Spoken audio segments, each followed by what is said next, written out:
once again, it's my great pleasure to have you all here. And now that we've had some of the housekeeping and introductions out of the way, I really like to set the scene for the conference in terms of some of the market dynamics driving the coal space right now. And of course, it's been 3 years since we last all congregated here in Bali, and I have to say, I've lived through many economic cycles in my 53 years of my life, but the last 2 years, wow, what a 2 years it's been. You know, we've seen and we've experienced a global pandemic. We've seen the impact of the pandemic and what it did to global supply chains and disruption. And now we're at war. We have a war in Europe at our doorstep due to the Russian invasion of Ukraine. And that, of course, has led to the energy crisis that we face today. And the energy crisis has now led to the inflationary crisis that the world is experiencing at the moment. So, wow, what a 2 years it's been. And for many governments, and for many years, the governments thought the answer to all economic problems was globalization. Globalization through removing trade borders and allowing goods and energy to flow from one country to another, to flow from nations of low price production to countries where it was inefficient to provide that energy on a national basis. And they felt by doing that, we could control inflation, keep costs down, keep printing money, and keep the economic boom going from decade to decade, winning elections. But how wrong have those assumptions been? And that's what we're facing today. Governments now, in fact, seem to be distancing themselves from the notion of globalization, and instead they're talking about self-sufficiency and about domestic sourcing. And of course, these are big topics that impact the coal industry. Let's now relate this to see how it's impacting the market dynamics, and in particular prices for coal. As you can see from the chart here, which shows the curve for high CV coal products, prices are today at over $400 a ton, and that is twice the levels they were just 1 year ago, and 8 times or 800% higher than the prices we saw just 2 years ago. So what a market we are in at the moment. The most significant factor for this has, of course, been the outbreak of war in Ukraine. And with that, we've seen sanctions that have been put in place. And the sanctions, of course, affect Russia's biggest export, which is energy, and energy in the form of gas, oil, but also coal. In fact, Europe's coal-fired power stations and energy industry relies on 70% of its coal imports coming from Russia. And with sanctions curtailing the supply of that coal, alongside gas and oil, Europe has been really struggling and scrambling to find ways to fill the gap. And part of that has been actually to increase its demand for coal, but also replace its supply of coal from Russia by looking for new sources. And the main benefactors of this has been this huge surge in demand for coal from other sources, such as Australian coal, South African coal, US coal, but also further afield. Europeans are importing coal from places like Kazakhstan, from Colombia, so just across the board, wherever it can source high CV coal, Europe is importing it. And Australian coal, of course, a major player in the export market itself, has also contributed to the spiraling prices because of the supply issues it faces related to its weather and climate issues, where flooding has curtailed supply.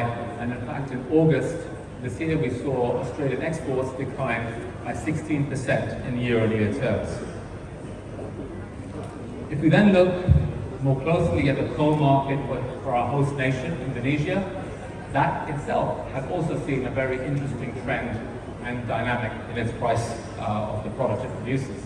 Now, Indonesia is the world's third largest coal producer, and it exports 80% of its coal, but the bulk of its coal, as you all know, more than 80% of its coal is of a mid-CV to low CV quality. As a result, and what we're seeing in the market, is that the price exuberance we saw in the high CV market isn't being reflected in other grades below that. And there's been a detachment and in fact a decoupling of lower grade CVs, lower CV coal products to the high CV product. And even adjusting, when you take the 4,200 low CV product as an example, even adjusting for the calorific content, we're seeing today prices on a per calorific content per ton or per kilogram levels on a normalized basis being 4 times higher for high CV product than low CV product. So why is this? Well, to start, the price Indonesian miners can charge their customers has been capped by the government. That is one factor. Secondly, the main export markets into which Indonesia sells is China and India. China and India account for 60% for Indonesian exports, and both those markets have had increasing pricing power by being able to adjust their import volumes. Why?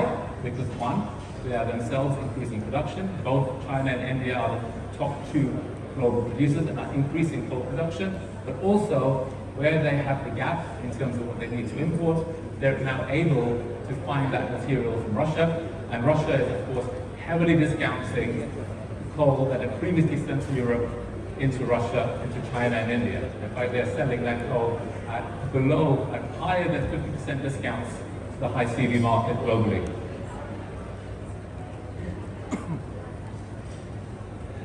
And let's also now consider another area of the market that we're going to be discussing over the course of the next 2 days, and that's the metallurgical coal market.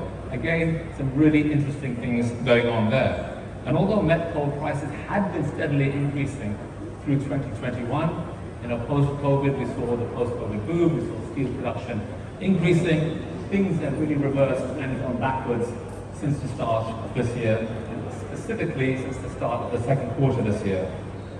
And why? Well, this has been in reaction to declining steel demand. And as you can see in these 2 charts, which look at steel production in Europe and China, you'll see that, in China, the slowdown in construction has had a very detrimental impact on steel production. And in Europe, of course, we're seeing a huge number of steel mills being taken offline due to the high energy costs and therefore the unsustainability of keeping these mills running. And nothing suggests that these trends are going to reverse or change very soon. And as a result, what we've seen with met coal prices, the charts here on the left shows you met coal prices in absolute terms versus thermal coal prices. And what that shows is more clearly illustrated on the chart on the right, which shows that thermal coal, which traditionally traded at a discount to met coal, has recently moved into trading at a premium to met coal. Again, these are phenomenal events that we haven't seen before.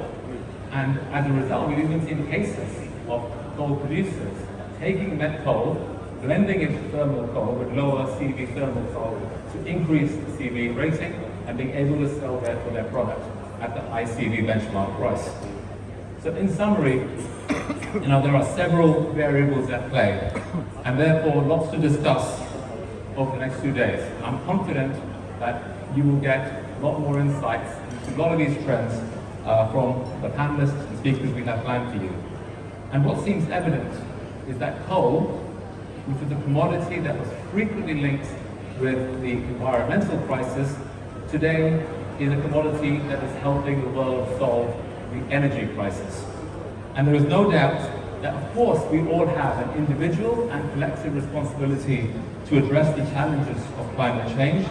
But Fastmarkets is very proud to have recently launched a new product portfolio under the brand of Fastmarkets New Gen that looks at some of the new energy technologies and new energy materials that will be critical to this transition.